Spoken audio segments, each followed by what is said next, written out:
জীবনযাত্রা, নিরাপত্তা, শৃঙ্খলা তিনি সব ভেঙে চুরে সব চুরমার করে দিয়েছেন। এই দেশ আর কোনো বসবাসের উপযোগী রাখবেন না তিনি। সেই পর্যায়ে তিনি কার্যক্রম হাতে নিয়েছেন। কাজেই যেখানে সমগ্র বাংলাদেশ জ্বলছে, সেখানে আমার মতো খালিদ মাহমুদ চৌধুরীর বাড়ি বা আমরা 4th জেনারেশন রাজনীতি করি। আমার বাবা মন্ত্রী ছিল, আমার দাদা এমপি ছিল। তো আমরা একটা রাজনৈতিক একটা হেরিটেজ আছে। আমি জানি আপনার যেই বাড়ি বাংলাদেশে, সেই বাড়িটি আগুনে পুড়িয়ে দেয়া হয়েছে। এ নিয়ে কততম বার পোড়ানো হলো? না, ধন্যবাদ আপনাকে। আসলে আম যেটা হচ্ছে যে এটা তো ৫ই আগস্টে বাংলাদেশকে জ্বালিয়ে দেওয়া হয়েছে। বাংলাদেশকে একটা খাঁচার মধ্যে বন্দী করা হয়েছে। এবং ৫ই আগস্টে বঙ্গবন্ধুর যেখান থেকে স্বাধীনতার বীরত্বগাথা ইতিহাস তৈরি হয়েছিল, স্বাধীনতার পটভূমি রচনা হয়েছিল। সেই বাড়ি, যে বাড়িতে বঙ্গবন্ধু শেখ মুজিবুর রহমানকে ১৫ই আগস্টে সপরিবারে হত্যা করা হয়েছে, সেই বাড়ি পুড়িয়ে দেওয়া হয়েছে। স্বাধীনতার দলিল, স্বাধীনতার ইতিহাস মুছে ফেলার চেষ্টা করা হয়েছে। বাংলাদেশ আওয়ামী লীগের হাজার, হাজার লক্ষ, লক্ষ একই দিনে ৪০,০০০ আওয়ামী লীগের নেতাকর্মীদের বাড়ি, ঘর, দোকানপাট, বাণিজ্যিক প্রতিষ্ঠান, অফিস পুড়িয়ে দিয়েছে, জ্বালিয়ে দিয়েছে, লুট করেছে। এবং এটা গত ১৬ মাস ধারাবাহিকভাবে চলছে। এবং সেই ধারাবাহিক প্রক্রিয়ার অংশ হিসাবে যেহেতু আমার এলাকার মানুষ এর আগের বারবার এটার বিরুদ্ধে প্রতিরোধ গড়ে তুলেছে, সেজন্য এটা কিছু দুর্বৃত্ত স্বয়ংক্রিয় অস্ত্র নিয়ে গান পাউডার দিয়ে আমার বাড়ি পুড়িয়ে দিয়েছে। সেই সময় সেই বাড়িতে কেউ ছিল না।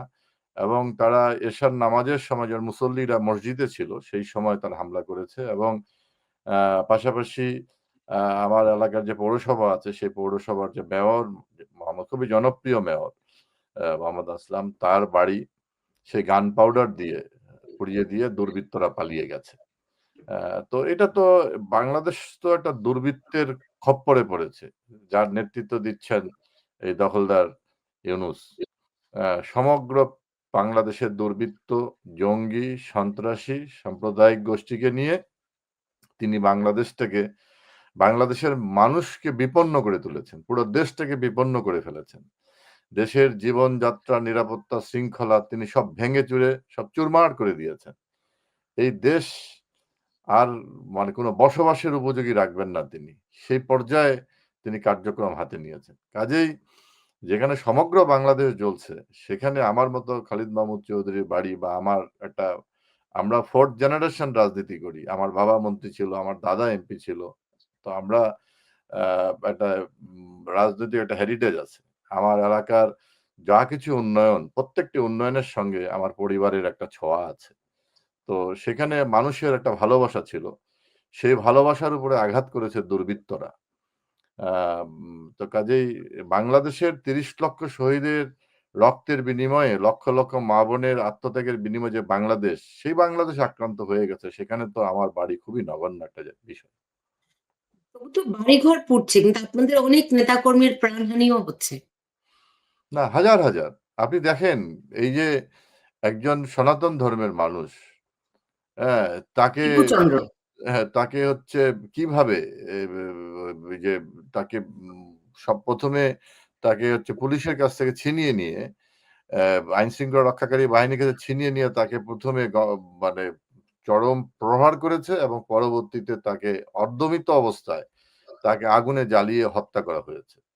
আপনি ঝিনাইদহতে দেখেন যে একজন সনাতন ধর্মের একটা রিক্শাওয়ালা, তিনি হাতের মধ্যে লাল সুতা পড়েছিলেন। তাকে রয়ের এজেন্ট সাজিয়ে তাকে কিভাবে গণধোলাই দেওয়া হয়েছে। আপনি দেখেন যে রংপুরে একজন সনাতন ধর্মের তিনি মুক্তিযোদ্ধা, এসব মুক্তিযুদ্ধে বীরত্বগাথা ভূমিকা পালন করেছিলেন। তিনি যে রিটায়ার্ড শিক্ষক, আ তাকে কিভাবে জবাই করা হয়েছে, তার স্ত্রীকে জবাই করা হয়েছে। অ্যা এগুলো তো অহরহর ঘটনা ঘটছে। কিভাবে ছাত্রলীগের নেতা জাহাঙ্গীরনগরে শামীমকে অ্যা পিটিয়ে হত্যা করা হয়েছে। কিভাবে স্যার এফ রহমান হলের ক্যান্টিনে ভাত খাওয়ে কিভাবে আপনার তাজউদ্দিনকে কিভাবে হত্যা করা হয়েছে। এগুলো তো নিত্য নৈমিক ব্যাপার হয়ে দাঁড়িয়েছে বাংলাদেশে। তো আমার সঙ্গে এখন একটু যুক্ত হচ্ছেন, নিউ ইয়র্ক থেকে যুক্ত হচ্ছেন খান শওকত। জনাব খান শওকত, আপনাকে স্বাগত জানিয়ে রাখলাম। আর খালিদ মাহমুদ চৌধুরী, ধরেন আপাতত দেখে মনে হচ্ছে যে দেশে একটা ইসলামিক জাগরণ হচ্ছে। তো আপনারা কি বোধ করছেন? না, এটা এটা ইসলাম তো ভিন্ন জিনিস। ইসলাম সাম্যের ধর্ম, ইসলাম মানবতার ধর্ম। আমাদের মহানবী হযরত মুহাম্মদ সাল্লাল্লাহু আলাইহি ওয়াসাল্লাম তিনি মদিনা শরণে কি বলছেন? মানবতার উপরে ধর্ম নাই। এখানে কোনো মানবতা নাই। যেই ধর্মে মানবতা নাই সেখানে তো মানবতা হতে পারে না। এটা ইসলামিক জাগরণ না। এটা সন্ত্রাসী জঙ্গিদের জাগরণ হচ্ছে। জঙ্গিরা তো কোনো ধার্মিক হতে পারে না। জঙ্গিরা তো জঙ্গি, সন্ত্রাসীরা সন্ত্রাসী। দুর্বৃত্তকে কি আপনি কখনো মানুষ বলতে পারেন? ওরা দুর্বৃত্ত। হ্যাঁ, জি, আপনি চোরকে কখনো কি মানুষ বলে? ডাকাতকে কখনো মানুষ বলে? সে ডাকাত। তো কাজেই এ এখানে এখানে যে ডাকাত ইউনূসের পালা, দখলদার ডাকাত ইউনূসের পাল্লায় এই দেশ পড়েছে এবং সেখানে সন্ত্রাসী জঙ্গি গোষ্ঠীর একটা মানে উত্থান হচ্ছে। যেখানে বাংলাদেশের যে নিরাপত্তা, শৃঙ্খলা সবকিছু বিপন্ন হয়ে গেছে। আমাদের ইতিহাস, ঐতিহ্য, আমাদের সংগ্রাম, আ আমাদের যে চেতনা সবকিছু ধ্বংস করে দেওয়া হচ্ছে। তিনি যে বলেছিলেন রিসেট বাটন যে তিনি প্রেস করতে বলেছিলেন, আজকে তিনি সেই কাজটি করেছেন। আজকে একজন সন্ত্রাসী, একজন নগ্ন অশালীন কথার যিনি রূপকার, তাকে কবি নজরুলের সঙ্গে তুলনা করা হচ্ছে। কবি নজরুলের বলবীর, বল উন্নত মমশির সেই কথাটা সে একজন জঙ্গি সন্ত্রাসীদের নামে চালিয়ে দিলেন। হ্যাঁ, এবং আ আমাদের যে জাতীয় কবি, তাকে কিভাবে অপমানিত, অপদস্থ করা হলো। তার পাশে এরকম একজন কোথা থেকে আসলো, কি তার পরিচয় কিছুই জানি না, জাতি কেউ জানে না। তাকে এইভাবে সেখানে কবি নজরুলের পাশে সমাহিত করা হলো। খুবই দুঃখজনক বিষয়। যারা মুক্তিযুদ্ধের কথা বলছে, যারা আমাদের স্বাধীনতার ইতিহাসের কথা বলছে, কই আমি কোন রাজনৈতিক দলকে তো এই ব্যাপারে কথা বলতে দেখলাম না। তারা সবাই সবাই তো এই বলছে, জঙ্গি সন্ত্রাসীদের কাছে আত্মসমর্পণ ধীরে, ধীরে কম্প্রোমাইজ করতে, করতে এখন আত্মসমর্পণের জায়গায় চলে গেছে। জি। আজকে তো দেখলাম আ এত বড় মা নামাজে জানাজা আ সাম্প্রতিক সময়ে হয়নি, তাই না? তো এটা খান শওকত, জি, বলুন। খালিদ এটাকে মাহমুদ চৌধুরী এটাকে তো বলুন। এটাকে তো সুলতানা এটাকে তো জানাজা বলবে। এটা তো একটা শোডাউন হয়েছে। এটা একটা শোডাউন দেওয়ার চেষ্টা করে। তারা এইসব করে আমাদেরকে আতঙ্কিত করার চেষ্টা করা হচ্ছে। এ আতঙ্কিত করছে। কিন্তু বাংলাদেশের মানুষ তো ১৮ কোটি মানুষের এই এই এই জনপদ। জি। সেখানে কিরকম শোডাউন করেছে? কি শোডাউন? কি তাহলে দেখাতে চেয়েছে? আপনি কি দেখলেন? আজকে এটা এটা এই এই আমরা ইসলাম ধর্মে যে জানাজা নামাজ আদায় করি, যে যে একজন মানুষকে বিদায় জানানোর সর্বশেষ যে ধর্মীয় আচার যেটা বলা হয়, সেটা কি সেখানে হয়েছে? সেখানে হয়েছে। আমরা দেখেছি উপদেষ্টারা সহ অন্যান্য তারা বলেছে কত বড় মানুষের সমাগম হয়েছে।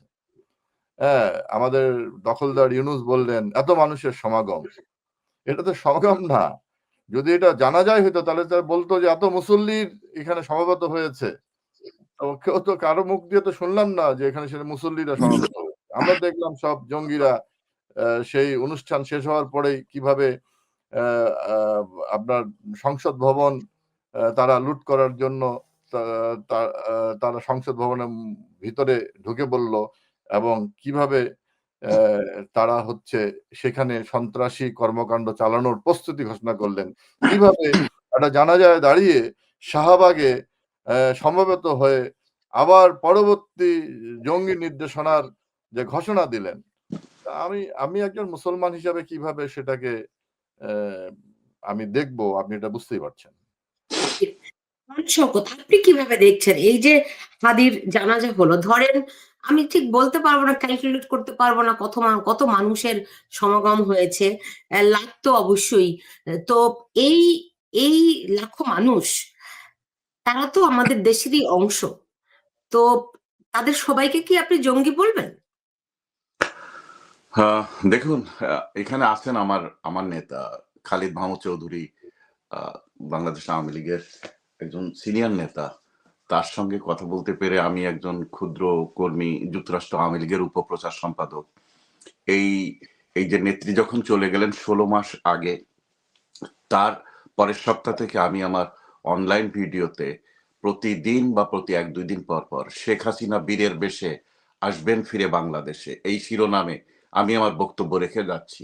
এবং সেখানে 338টা ভাষণ গতকাল পর্যন্ত আমার গেছে।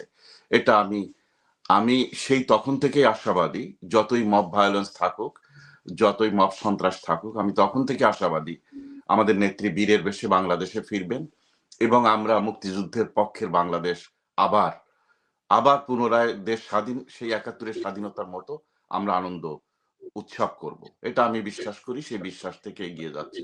এর জন্য আমাকে অনেক কিছুই ধকল সহ্য করে এগোতে হচ্ছে। তার ভিতর থেকে আজকের এই ঘটনা। ওসমান হাদি ওসমান হাদি মারা গেছেন, তার প্রতি একজন মানুষ মৃত্যু হলে তার প্রতি সম্মান জানানোর বিধান আমাদের ধর্মে আছে, সেটা তো হবেই। কিন্তু ব্যাপারটা হলো যে যেদিন তার মৃত্যুর খবরটা ছড়িয়ে পড়লো, সেদিন যে মব শুরু হলো সারা দেশে, এটাকে আপনি কি বলবেন? এটাকে কি বলবেন যে একজন ভালো মানুষের বিদায় এবং তার ফলোয়ার্সরা দেশের কল্যাণে কিছু করলেন?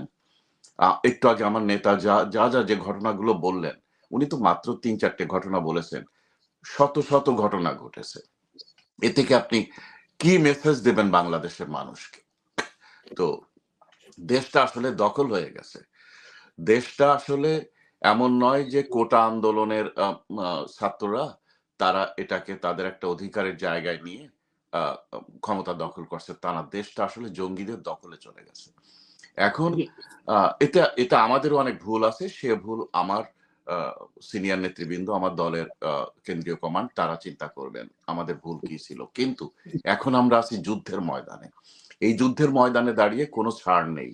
আমাদের জায়গা থেকে আমাদের কথা বলে যেতে হবে, তাদের জায়গা থেকে তাদের কথা তারা বলে যাবে।